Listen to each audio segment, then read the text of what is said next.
Okay, hey everyone. My name is James Hurst. I'm a screenwriter and producer of Canadian drama series. And I'm thrilled to be your moderator today. Today's panel is titled The Writer's Room and Fan Power. Television is no longer a solitary experience. Social media experts call this moment in television history the birth of the second screen. So what does that mean? The first screen is the television you watch. The second screen is the device you use to engage with other fans while you watch. The Hollywood Reporter recently found that over half of the people they polled use social media to make choices about television. This report also revealed that of those who post about TV, 76% do so live. Oh, fantastic. Perfect timing. Blogging, Facebooking, live tweeting, it's all become an indispensable part of experiencing television. But this isn't just fans talking to fans through social media. Fans can now speak directly to showrunners and writers and creators, people like our panelists here, and comment on everything from story arcs to wardrobe choices. How does this torrent of fan feedback inform or impact on the writing of a series? What new strategies do showrunners use on social media to grow their series? How much say does the fan have? Too much? Too little? How can showrunners harness the power of the fan in this age of the second screen? That's what this panel today is about. And we have for you 3 showrunners and creators of the most blogged, tweeted about, and obsessed over series in Canadian TV, and I'd like to introduce you to them now. Our first panelist has had a sensational career. She started as writer and story editor on Degrassi: The Next Generation before bringing her talents to the news drama The 11th Hour for CTV. In 2007, she adapted Margaret Atwood's The Robber Bride into a television movie. In 2008, co-wrote the miniseries Would-Be Kings with Esta Spalding. Was first showrunner on season 1 of Flashpoint for CBS and CTV, but you know her best as showrunner, co-creator of the international ratings juggernaut Rookie Blue for 5 seasons of counting. It's my pleasure to welcome Tassie Cameron.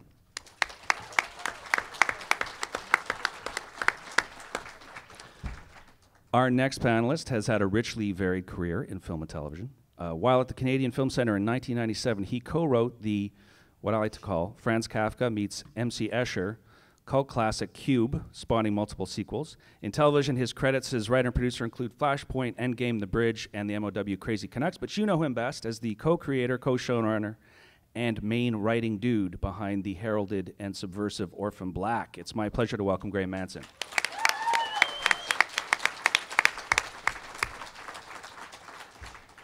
Our next panelist has also led a brilliant and varied career in film and television, starting out as a writer on the animated series Yvonne of the Yukon. She went on to write for Falcon Beach, Cold Squad, and Robson Arms.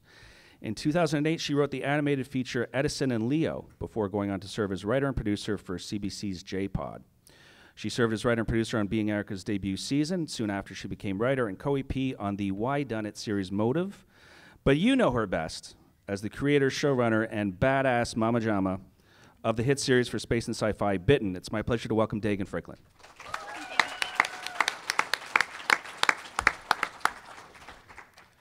Okay, panelists, let's jump into our questions here.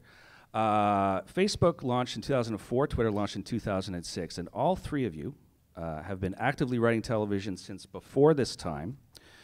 So to start off, can each of you talk a little bit about how your experience as writers, showrunners, and creators has changed pre-social media to now?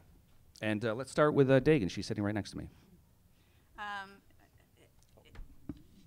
It's hard to quantify the difference, except to say it's massive difference between then and now. Prior to, especially Twitter, because Twitter really allows us to be in conversations with our fans, much more so than forum type exchanges like Facebook and TV Tag or things like that. Prior to that, the only show that I was on where we felt the fandom was J-Pod. And when we were canceled, there was a Save J-Pod attempt.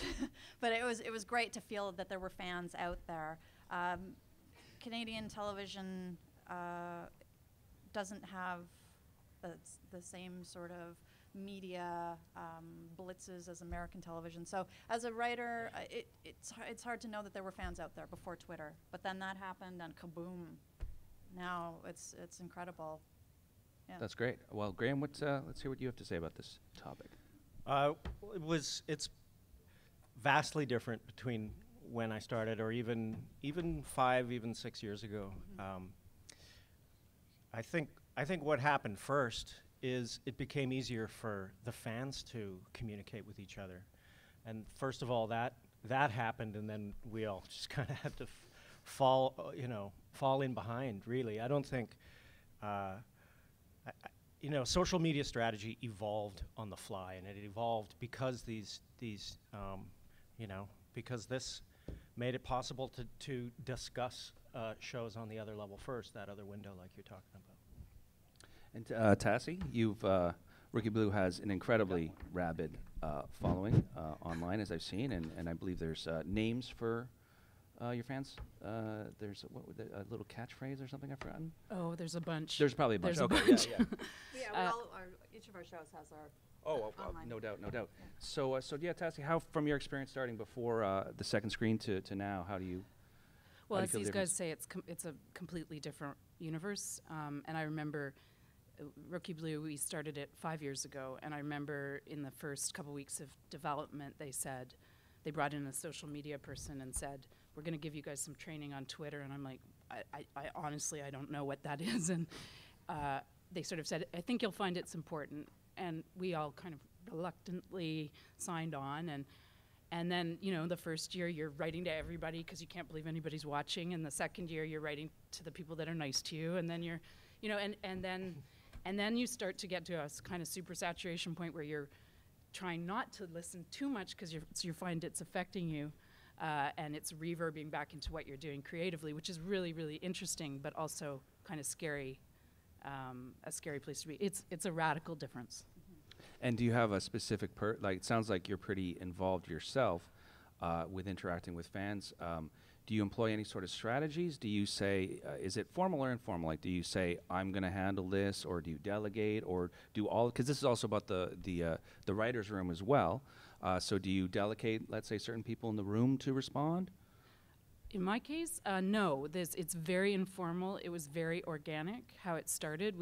All the writers and actors signed up, and we all just started, being ourselves on Twitter and Facebook, and it's just gone from there. And I think in some ways, while it was not by design, the very organic and natural way that it grew has been part of why it's been successful, because I think people know it's authentic because we make so many mistakes and don't have anybody delegated, and because they believe it's really us, and I might do it differently the next time, but.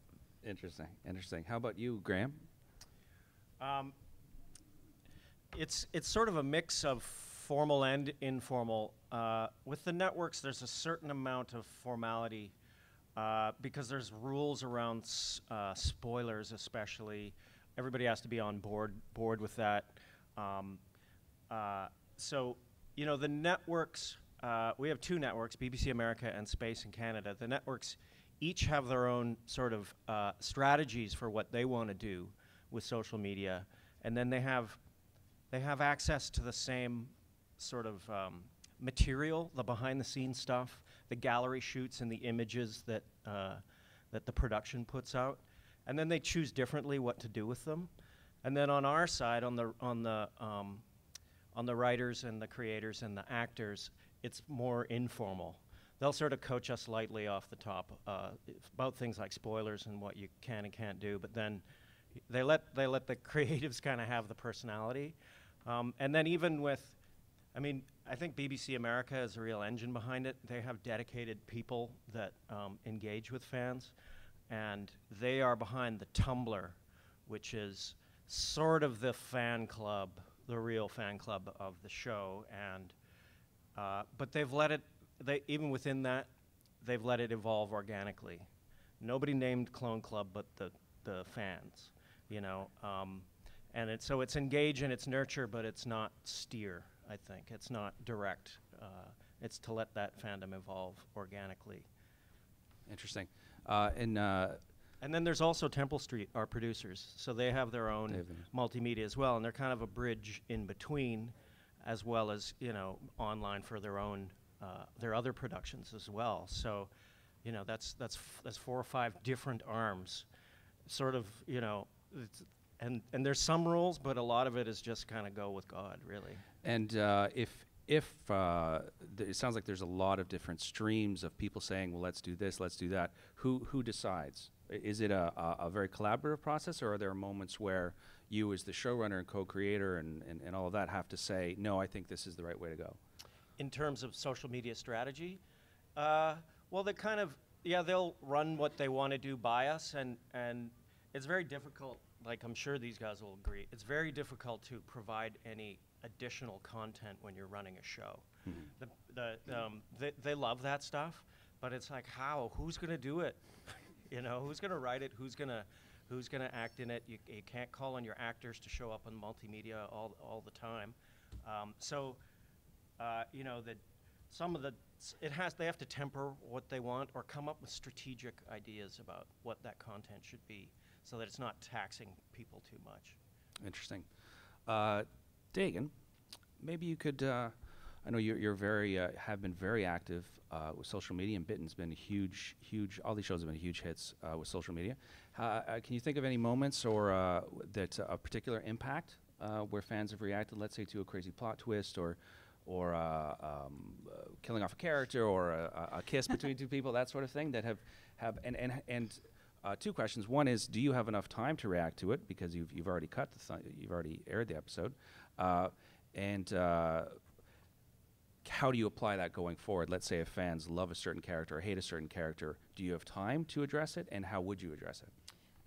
Well, last year we finished shooting in August, and we were sort of in the bubble of a first season.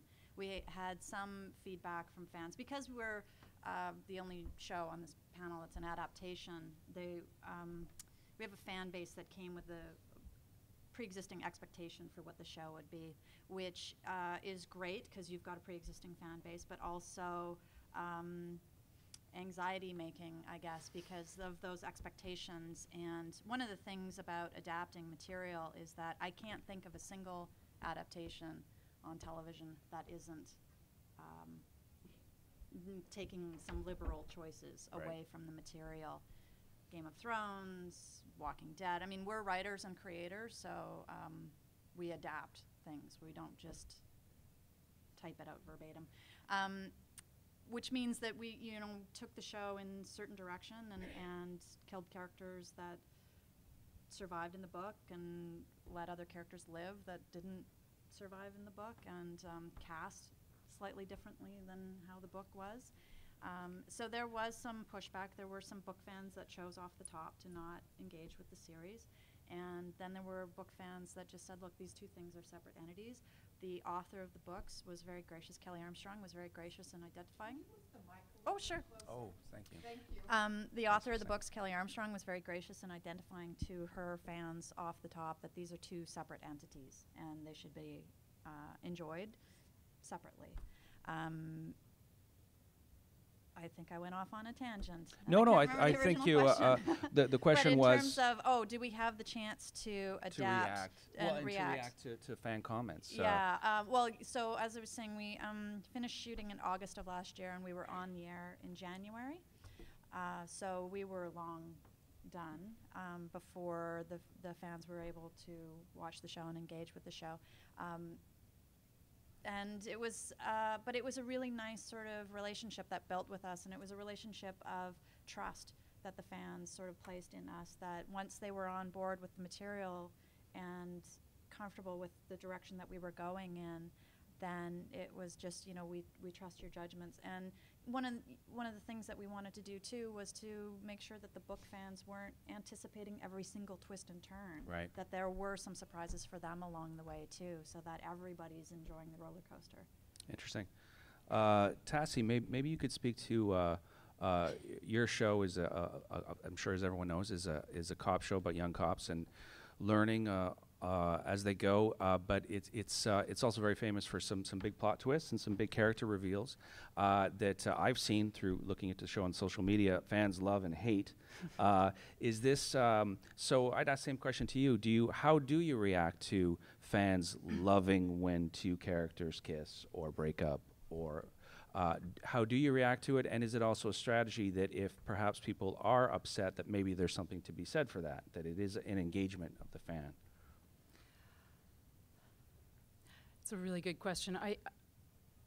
I mean, you cannot help but be moved and interested by the viewer's response to what you're doing, right? So you put two people together that they weren't expecting, and you kind of watch it in real time. You're getting to watch people react to this in real time in a way that's very, very powerful and really interesting, and occasionally quite disheartening, and occasionally really exhilarating.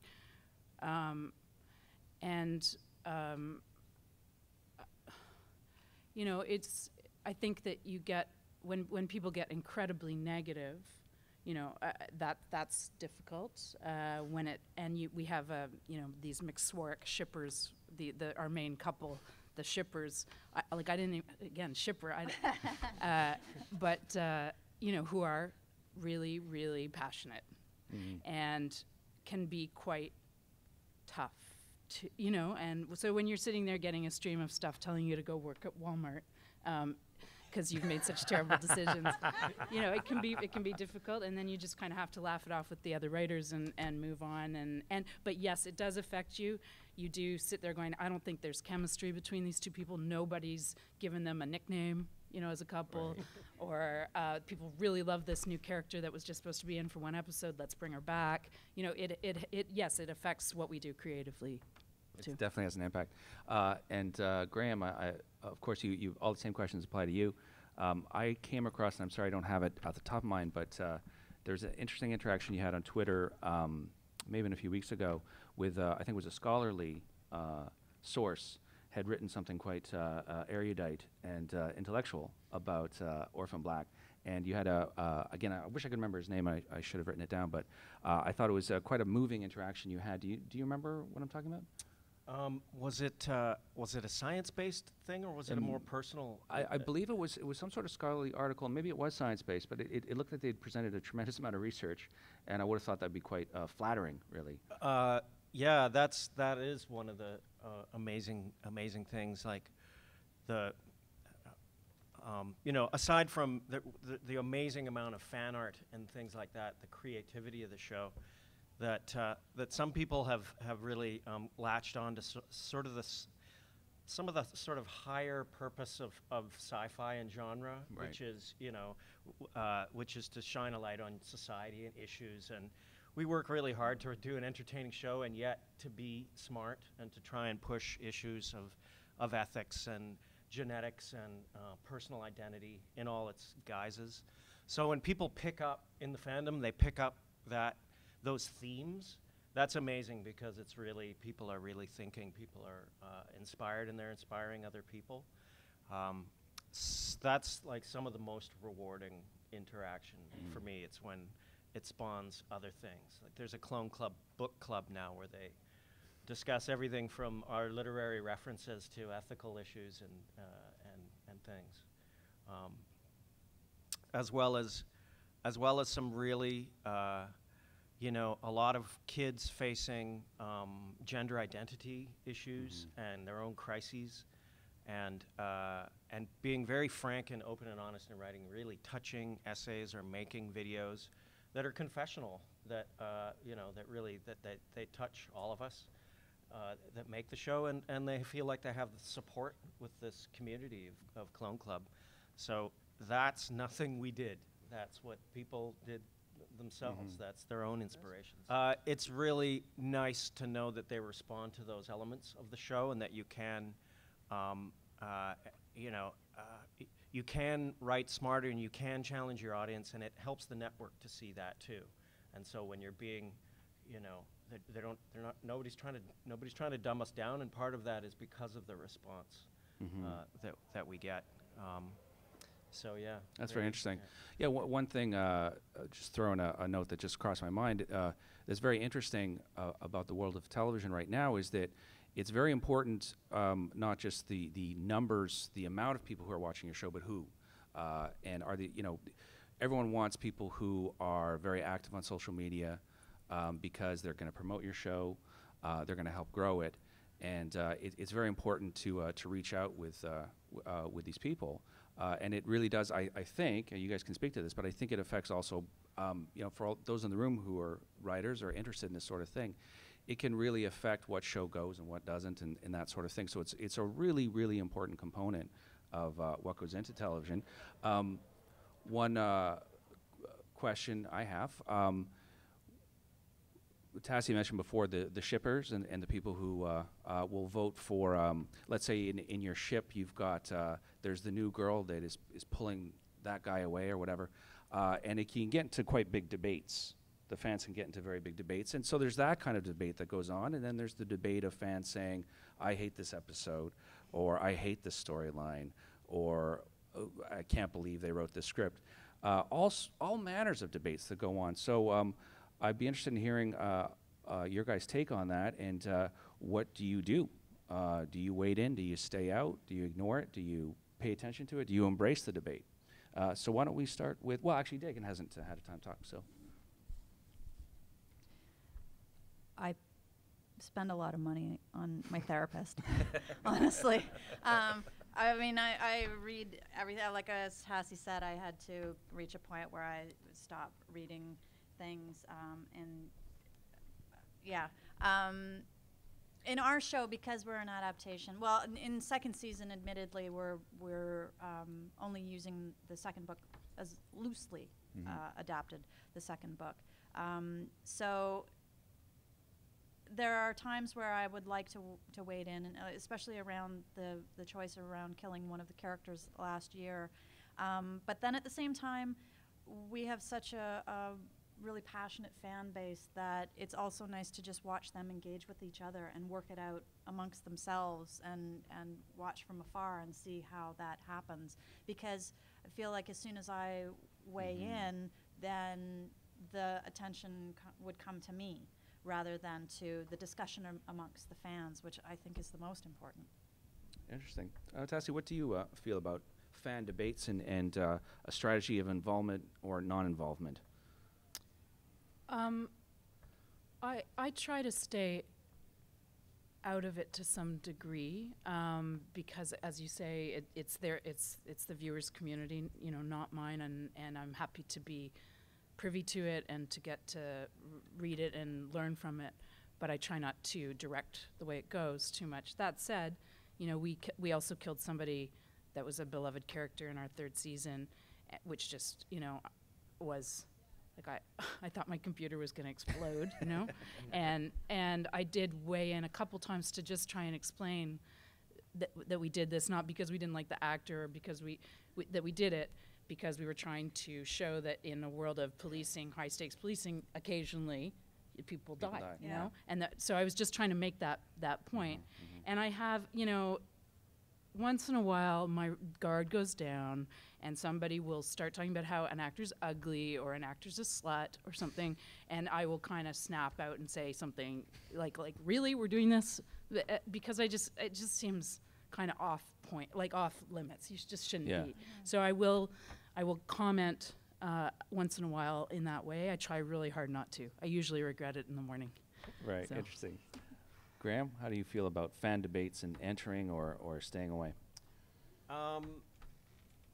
Occasionally I'll quash a wild rumor or something, but generally I stay out of it and just,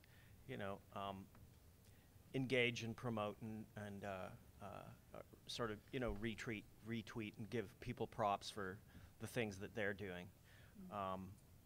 I can go to Tumblr and look at Tumblr like anyone else, but I'm not on Tumblr, so I really think that that's their domain. I don't think it's that the creators should be necessarily in Tumblr, in that clubhouse. Twitter, yes, but that seems sort of like that's their fort. Oh, very interesting. Yeah. I feel like such a Luddite around Tumblr. I don't know how to make one or anything, but I love watching them. Like Twitter is sort of the, just because it's writing, it's what we do, so it's easy enough, and it's pop one off. But Tumblr, it's fascinating to me, and I love them, but I wouldn't know how to even start. Dagan, we were talking before, and you had mentioned that there's a difference in your Twitter feed from when you're from before the show and when the show is on. So maybe you could talk a little bit about the public persona as a showrunner creator. someone representing the show. And you know, on the one hand, you want to represent yourself, and you want to show yourself as here I am. I'm a funny person. I'm a very clever writer. But once the show gets in, as you were saying before, you have to take a different role. Yeah. Once fans start engaging, I don't think they need to know about my neuroses or my dating life or the bagel that I ate for breakfast. Or maybe they do. Maybe they do. I mean, I try to keep it light, and I'll make a joke now and then. But prior to the show being greenlit, you know, in the Motive days, I was using Twitter just for personal use, to just make jokes, basically. So, but at the minute that the show got greenlit, then it's like, okay, now this is a platform that I intend to use differently and for the show, and to engage with people about the show, and to promote the show, and to, you know, give little snippets, little shots from set. And Graham had mentioned spoilers. I can't tell you how serious the story department is about not letting spoilers out. Like, of anyone, we're the ones that are making the lists and checking it twice, and don't let anybody know about this or that, or, you know. So we're very good about not putting spoilers in our Twitter. And then also the live tweeting during. So that's what I use it for. Every once in a while, you'll know about the bagel I ate, but mostly it's about the show. Mostly it's about the show. Yeah. Yeah, I had a stat earlier, or something like 67% of tweets about shows are live tweeting, which really blows my mind. I've taken part in a little bit on some shows I've worked on, but is this now become part of? You're there at the TV, all you guys are there, live tweeting away with the fans every night when the show's on. Yeah. It's a different way. It's a different way of doing it, for sure. Although I have to admit, my very first tweet was on the first episode of season 2. So, yeah, totally late to the bandwagon. Can you guys think of any particular memorable moments you've interacted, or funny stories, or maybe also this is about the writers' room as well? And to be clear, these three brilliant people are the showrunners and creators also of the shows they work on. So what does that mean? That means they're the head writer and sort of the chief architect of the show. They're the really important people you want to impress. But they do have a writer's room, and a writer's room is often a zoo, a lunatic asylum. It kind of needs to be, because it's being creative and all those kind of things. And within that writer's room, there can be all sorts of different personalities. So one question I'd have is, although I think Dagan already answered it, is do you have to, it's not just showrunners talking, it's writers talking. This is a Writers Guild of Canada event. Do you ever have to police the writers or instruct them, or, you know, you might have 10 people in your room, so is this something, maybe Tassie, you could talk about it, you've got a very big room. Do you ever have to be the boss and say, guys, don't say this, say that? No, I don't. And you know, I think we're looser about spoilers than these guys are, because basically our networks spoil our show for us with their you know, next week on. Like, I'm like, oh my God, we've been trying to protect that for, you know, and then it's right there in the. So you know, I'm like, okay, whatever. Everybody knows everything. You know, with the junior writers coming in, we'll kind of school them a little bit. Like, don't take shots on set without asking the actor's permission. You know, don't post shots. I mean, it's pretty common sense stuff. So no, our writers, I love that they're different personalities and irreverence. Most of them are much more irreverent than I am, and I love that is kind of all over their Twitter and their social media engagement. So the writers self-police. You really don't have an issue, you know, with that. I get in more trouble than anybody else. Isn't that funny? How about you, Graham? Do you have? We've had sort of like BBC America or Space will come and give loose guidelines to crew cast, and the writers about what to tweet and what not to tweet. Spoilers are taken super seriously, and we've had a few interesting incidents where, you know, a season 1 finale script, was it season 1 or 2? No, it was season 2 finale script went missing, and all the scripts now they're watermarked with the people's names on them, so that if a script pops up on the internet, it's got the person who lost its name on them. Spoilers, they're a hassle. They take time for us to guard against,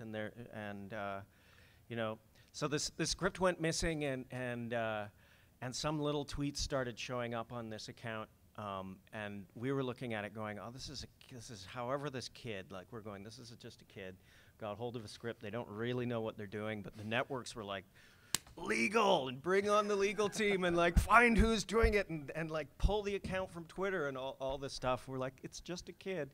So we ended up engaging them on the side going like, we gotta warn you, stop doing what you're doing, or the American lawyers are coming down on you. And they were like, the tweets were like, there was like 15 in a row in tears. You could hear the tears behind the tweets, like, please don't send the lawyers after me, I'm so sorry. Poor kid. We have certain fans who are forensic with their search on the internet for information. We recently had a casting call go out, and somebody found this, and they were able to, before we announced, find out some of the new characters that we were bringing into the season. Yeah, so that. It's always fascinating to me when there's that level of engagement with the show, that people are so excited about it and looking for information long before we announce anything. But with our network, it's a conversation, it's a dialogue between us. So so Space, and Gosha's here from Space today, we give them, like, these are the spoilers that please don't say anything about, and then we have the guidelines from them. And with the writers in the room, some of them choose to be in social media and some of them don't, and there's no pressure for the ones that don't want to engage in social media.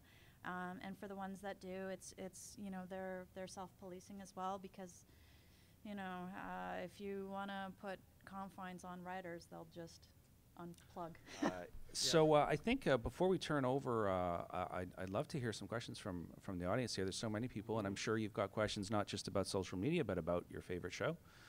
But before that, I wonder, as a final question, if there's anything when you three brilliant people go on to create your next show, and that might be years from now, is there anything you've learned about social media that you would bring to it? And maybe there isn't, but is there any sort of, and perhaps people out there who are writers and thinking about creating a show, you guys have been really involved in social media and in terms of your shows. Is there any tips you have for them, or, like I said, tips you could use yourself, or tips you could share with others now that you've been so experienced?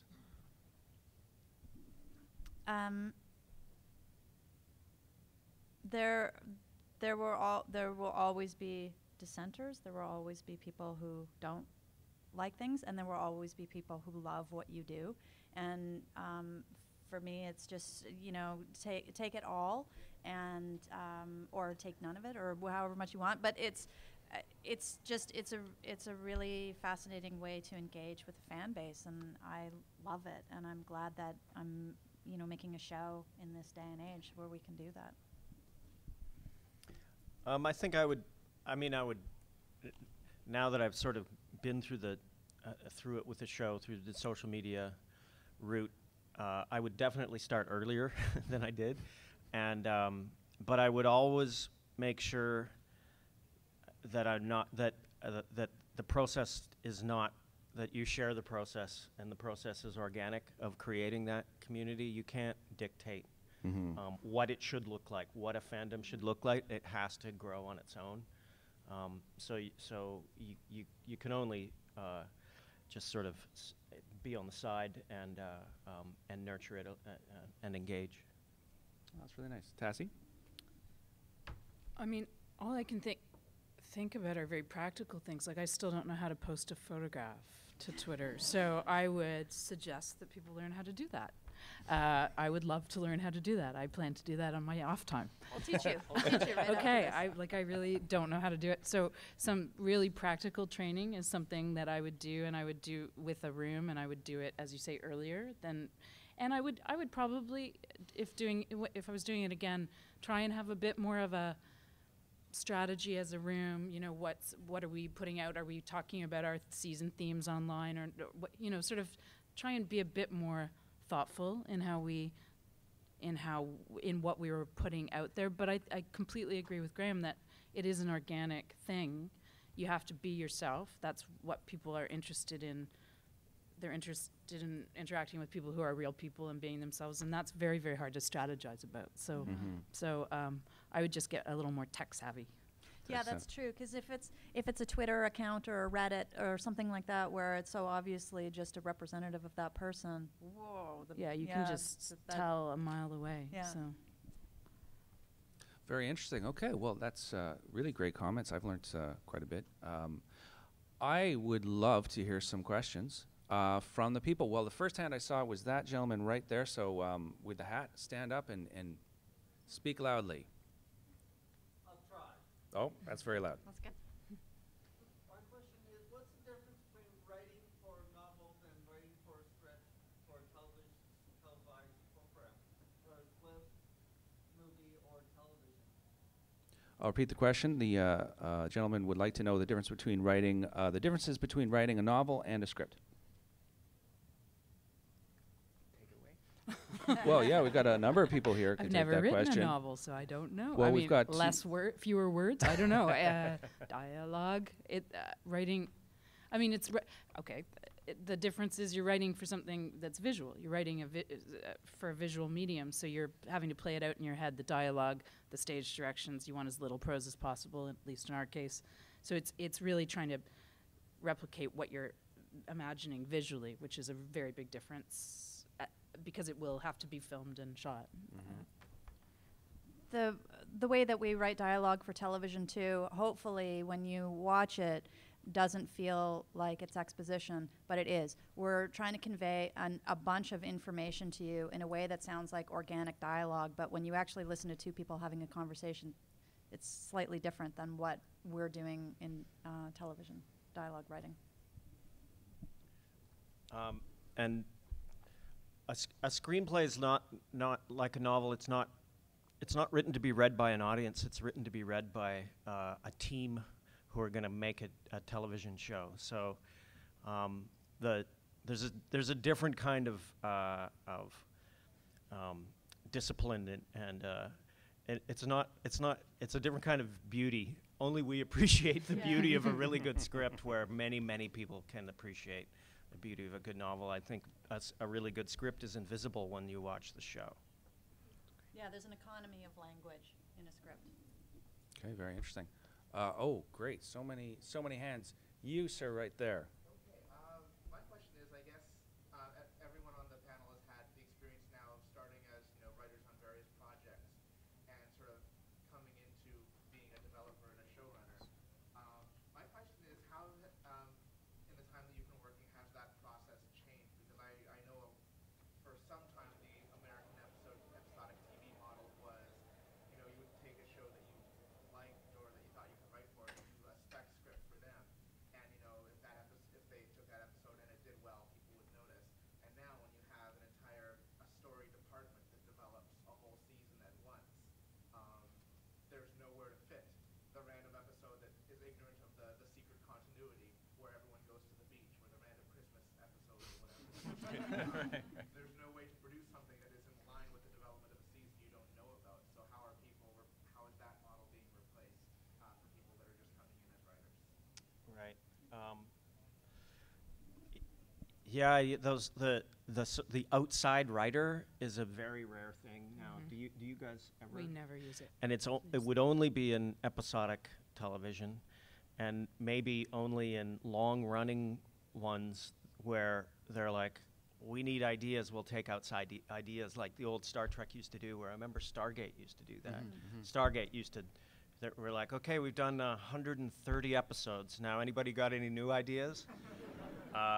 But even then, often those, you'd be paid for your idea, but they would take the idea and write the script. So it's about getting in on the bottom floor of a team and getting into a story department through your own work, what you're doing on the side and those entry level positions like being a story coordinator, et cetera, a junior writer. Although I think too, I mean, spec scripts still exist. You know, like you can write a good spec script of that random Christmas episode for The Good Wife or whatever, and that will be a good example of your writing. Although I prefer to read original material from writers. I'm not as interested in specs. Yeah, a spec will show that you can mimic another show, and original will show what's in your head and what you're capable of on your own without the confines of another show dictating that to you. One of each people like to read often. Yeah, so you could. There's still some shows I think you can pick where you could write a sample, but yeah, like the panelists are saying, write something original, and you should be noticed. Okay, I saw the gentleman in the back with the hat. Please stand and deliver. Just a real question on, I know you've done a lot of stuff as far as some of your modern things like Open Black or things like that, but before your careers really took off, like, what did you start writing? Like, where did you really get your start from? I'll repeat the question to the panelists here.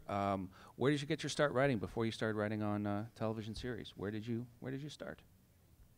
I started in development for a film production company that produced one of Graham's.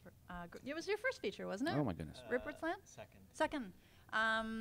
So I was working, reading scripts and bringing projects into the development for that company. Prior to that, though, I had an undergrad degree and master's degree in fiction writing. It's really like high school theater, and then thankfully I didn't become an actor. And I started in journalism. I took journalism and just have always been a writer. After working as a cub reporter at a small town radio station, I decided never to do that again, and no more Chamber of Council meetings. And I ducked back into theater and took my first film courses.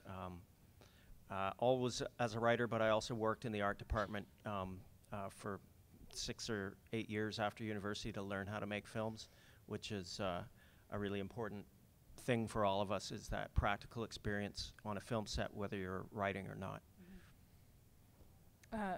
I worked in film and television production through my 20s and really wrote nothing except in my journal and really good letters for my 20s. I was always writing, but never for public consumption. And finally, when I was 29, I decided it was time to do what I had loved doing privately, and wrote a feature, which unfortunately got made. And then, and my first job was writing on Degrassi, which, as many of us in this country, our first jobs are writing on Degrassi. That is very true. You guys, all three of you, have had varying degrees of experience with the Canadian Film Centre. I am not a CFC grad, so I'm not paid to say this. But we're talking about writers' development. Is that something you guys could speak to as a place for young writers to go and learn? I know you guys have all been in different stages of the CFC, but if we're talking about how do you break in and how do you get known as a writer, a screenwriter in Canada, I think you have to address that topic. It's the only shortcut, I think, if there is such a thing as a shortcut, and it's still not a shortcut because you have to write a great script to get in, and it's very difficult to get in. They only take 10 people or 8 people, but it is an incredible, in my humble opinion, an incredible training ground, and if you can get in and spend 6 months or a year training there, you are far more likely to be working in this country, I think.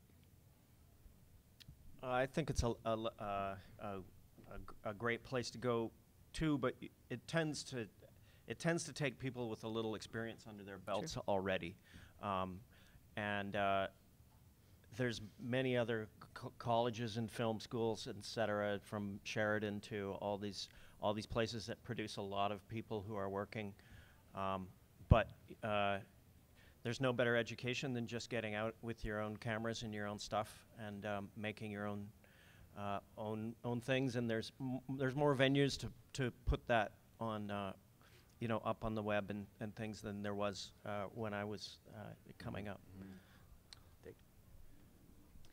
Well, my experience at the CFC was a showrunner boot camp, so I was Quite far along. Yeah. But it was great experience, and I have had a number of interns come through the show who have come from the CFC, and they're, you know, fantastic. But as Graham mentioned just prior to this, and coming up and working through, and Tassie as well, working in production as a non-writer before you start writing is an incredible training ground, because it really teaches you how to write to a budget that you can actually see your thing produced. And that helps. It's practical. Screenwriting is a very practical art form. More questions. You, young mademoiselle. Hi, I was also a graduate of journalism. What did you think as, I guess, the most shocking thing going from journalism to television? Good question. I just found the fiction very freeing for my own voice. I was always more sort of interested in feature writing. I was more into investigative and in the stories that I was hearing. And then when I was, I think I mentioned the city council meetings and things like that, and that was when I just, I had no juice. I was exhausted by that stuff. And I was trying to, interview a mayor who had been mayor since 1968. And I was a cub reporter. I had no chance of getting a scoop. But I could make stuff up, and that was more rewarding to me in the end. It's what I turned around and went back to create more original material.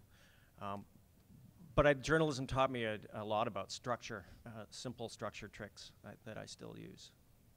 Tassie, your mom is a very famous journalist. Is this? Did journalism ever interest you? No. No, not at all? I worked at the Globe as a summer job in my university years. I was always drawn to making stuff up. It looked way harder, way too hard to me to have to do the research. And I mean, and It's then of harder course to you tell have the to do all truth. the research anyway when you're actually making stuff up. So it was moot. But no, I think no, I was always more drawn to making It's stuff easier up. to me, lie than tell the it's truth. for Yes, sure. absolutely. I thought when I was a kid and everybody's like, I want to be a vet, I want to be a fireman, I wanted to be a foreign correspondent. That's awesome. But this, my path took me to television, though my mom used to always tell my relatives that I was a journalist because she couldn't explain to them what we do as TV writers, because it's so confusing to people who don't get it. It's like, do you write the action or the dialogue? Do the actors make it up? So she would just say, she's a journalist, she's a journalist.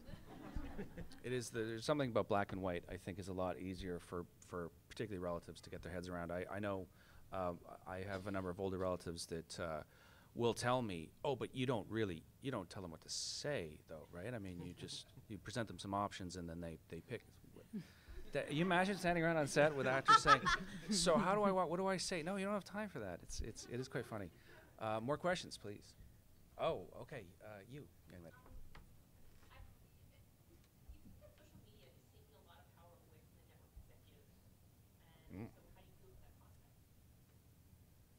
Is social media taking power away from network executives? It's an interesting question. For us, we actually have a really great network in Space, and they engage with our fans as much as the show does. We have a Bitten Twitter feed and Bitten Facebook page, but Space, during our broadcast, they put up these little postcards of scenes as they're live tweeting as much as we are. So I don't know. I think it's empowering them as much as it empowers us. I just think it makes them adapt. They're always going to want to capitalize on the social media as much as they can. So it's making them adapt. It's making them, hopefully respect the fan base more, I hope. Yeah, I would say that's pretty true. I don't think it's taking power away from the executives. I mean, you look at it, we're on ABC in the States and Shaw Global here, and they're such huge company. It's hard to take power away from them. But I think that they are very impressed with the social media components, and they do take the fans and the viewers seriously, and it does have an impact on how they feel about the show as well. Very good. More questions, please. You, sir. Actually, that's a good segue into my question. As creative decision makers, how difficult or how do you draw the line between taking fan feedback, incorporating it into your scripts, as opposed to saying, no, we need to progress the story in a specific direction? How difficult do you find that line to walk true to your fan base, as well as true to your own creative impulses? So repeat the question is, as the showrunners and creators, what line do you make between what fans want and what you want as storytellers?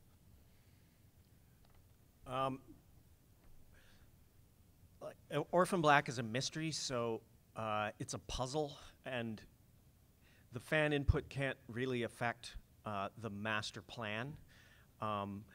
It can sure help tell us what characters you like, and we can feature, and we do that, and all the shipping stuff. I love all the shipping stuff. But it's also like, oh, well, we can toy with that little ship for a while. You can put that in jeopardy. Yeah.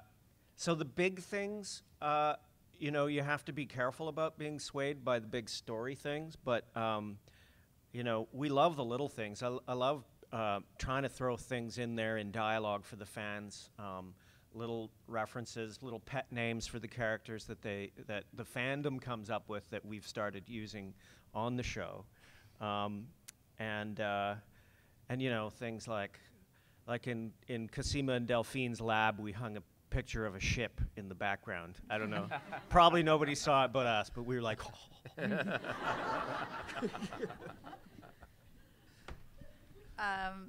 Yeah, it's the same with us. I mean, we're a thriller for the most part, especially in season 2, and so the pieces are in place long before. But it's the same with the fans' reaction to certain characters. We have our core group of characters, and then there are sort of peripheral pack members, and so sometimes these characters will pop up because fans have reacted to them in a very positive way. Yeah, and we have this one reviewer who has referred to this one article of wardrobe as the vest of ass kickery. So it's for our alpha, Jeremy, when he takes off his jacket, and it's his vest, and it's fighting time. So we've started referring to it that way in the script, and when Elena puts her hair in a bun, it's the bun of ass kickery. So these are things that are sort of in our scripts now.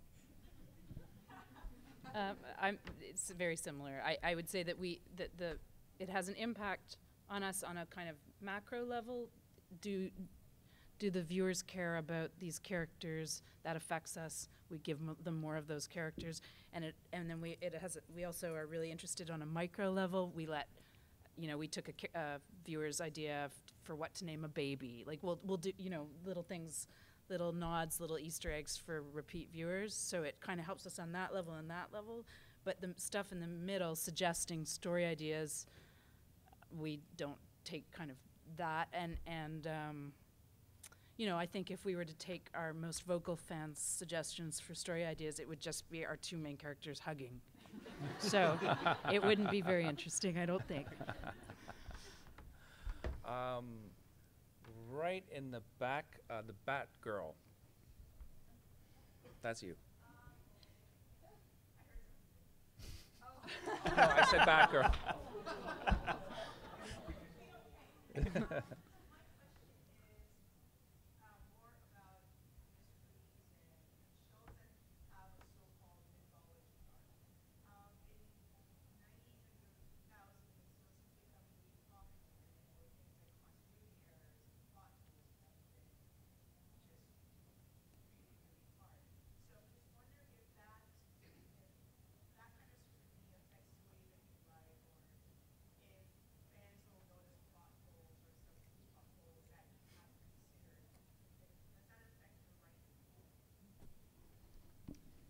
Sorry, the question? The question I will repeat for Bat Girl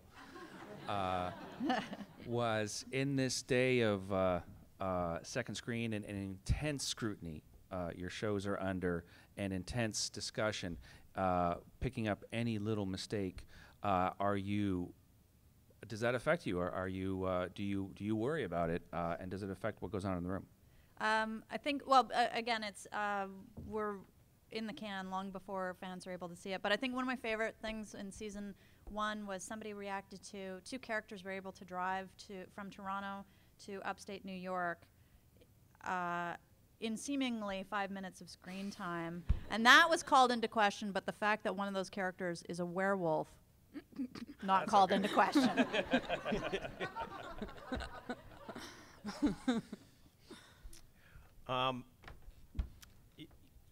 Yeah, it does affect us a little bit because we're extra careful with what we're doing. We have some very literary fans online. This one I'm thinking of goes by Happy Jack, and I have to be careful because she guesses stuff. She's like a den mother, and she has theories, and she can be very close to what we're doing. And sometimes I'll go to the writers like, Happy Jack's kind of got it. And she's kind of got it. We might just have to shift it a little bit or something like that. That sort of runs counter to the last thing I said, which is that I never let it affect us. But that's more about just making things. It's a general desire of the show to make things really hard to predict anyway. So it's kind of helpful in that way to sort of gauge what people think is going to happen, and so we can do something else. Tassie? I don't have our show's obviously not got the same kind of mythology as these guys, so it's probably a little different. But certainly we have people analyzing every timeline. How old are these people? How pregnant is she? You know, the season 5 finale just came out, and one of the characters had an ultrasound, and very keen eyes spotted that the ultrasound said 2009 on it. And so decided the baby couldn't possibly be the baby that they were worried it was going to be. And, you know, I'm like, so that was a continuity error. It was not supposed to be an ultrasound from 2009. Or maybe that's your new mythology. It's the very Time slow acting. Very, baby. like I just told them it was my ultrasound from 2009, and it was that it was a joke on me. I didn't know. Like, people notice everything. We try to be very careful. We have junior writers tracking everybody's age, timeline, the age of their kids, the age of the age they became a. Oh God, yeah, yeah, yeah. I used to always joke, I'll answer that letter, but you actually really do. Kind of joking that no one's actually going to comment, but people really do now, and you can get it instantly, and you can look foolish. Any more questions? We're almost out of time. So as successful writers, do you find there are certain trends of stories or certain character personalities tend to have fan base revolve around them? Like, do you find certain characters attract people to them, like they can relate to them more than others? So the question is, as writers, when you create characters, you've noticed that some people are, and is that surprising? Is it the one that you thought was going to be the great sidekick that everyone hated, etc.? I think it's really about, about character as a whole. Yeah, there are certain archetypes that people are used to sort of gathering behind, heroic or anti-hero or whatever, but we've seen a lot of those, and there's so much out there that what's the really interesting character twist? What's their story? Where's their heart? That's how you kind of get people, I think. Yeah, it's a very good question. I think the obvious thing that comes to my mind is the very, very strong identification. Like we have a lesbian couple on our show, and it's an incredible viewer response to that. We built it like very, very slowly and very consciously to be a real kind of love affair that I've been just amazed by the response to that. We also had a bipolar character, amazed by the response to that. So groups that feel that they are not represented on mainstream television, I think, have been our most vocal, passionate, and some of our strongest supporters. We are trying to work with larger themes, but I feel kind of bad in saying the most reaction that we get is to the amount of ass that we show. Yeah. And from our American audience who doesn't get to see it, yeah. Sorry, and you're welcome. They get less ass? They just get like Ass crack? Yeah, they don't even get ass crack. It gets framed out. So there was a campaign called Free the Bum, hashtag Free the Bum, and it was from the Canadians who were providing screen grabs of the show for the Americans so that they could see. Yeah, we've got a lot of butt. Well, that's hard to follow up. I think we have time for one more. The gentleman in the back, the blue shirt, please.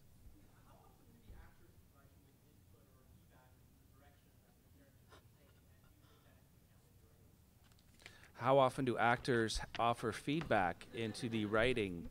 Careful with the landmine. Yeah. We actually have a very great dialogue with our actors and a lot of trust, both back and forth. They don't really bring us a lot. Like they love the pocket that each of their characters is in. There may be a couple like, can I say this differently, just so that it comes out of their mouths a little easier. But so far, all good with our actors. Yeah. Wait till season 6. Yeah. We actually,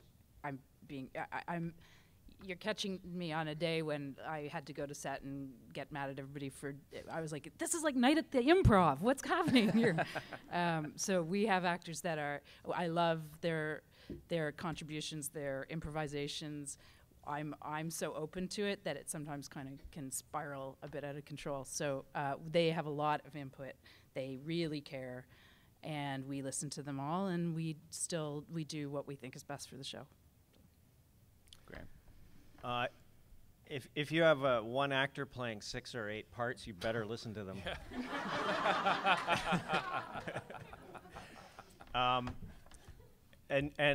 Yeah, certainly. As we went along and got used to working with Tatiana, the show is better because we collaborate with her. She knows these characters so well that as writers, we go to her. When we're stuck, we go with problems to her. She comes to us with problems. That openness has also drawn in, some of the other bigger players as well, Jordan Gavaris and Maria Doyle Kennedy, and that sort of and that openness exists among the actors too.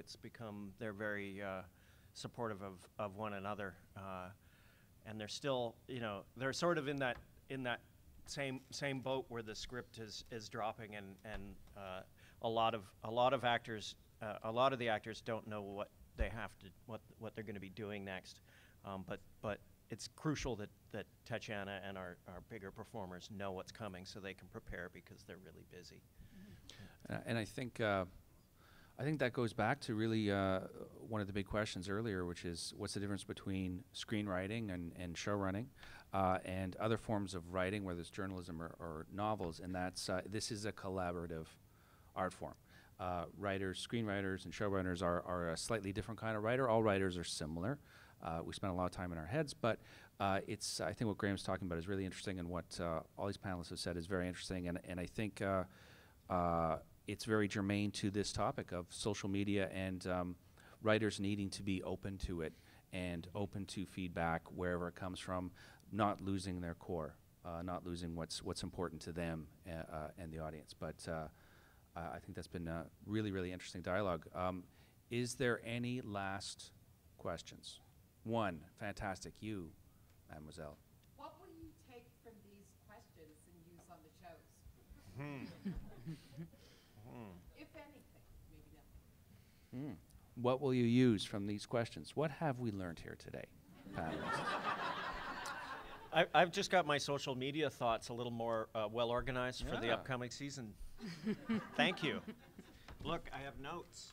What was the name of the tweeter who's onto your show? I'm gonna start Happy following Jack. her. Happy Jack. We've That's learned what about I'm Happy taking away. Jack. Yes. Okay. With a CQ. Happy With CQ. Jack. And Tassie's going to learn how to upload photos. We're going to work on how that. to upload photos, and I will probably write a sequence where somebody's late for a panel and has to pull into a hotel and pay a guy $100 in cash to park her car.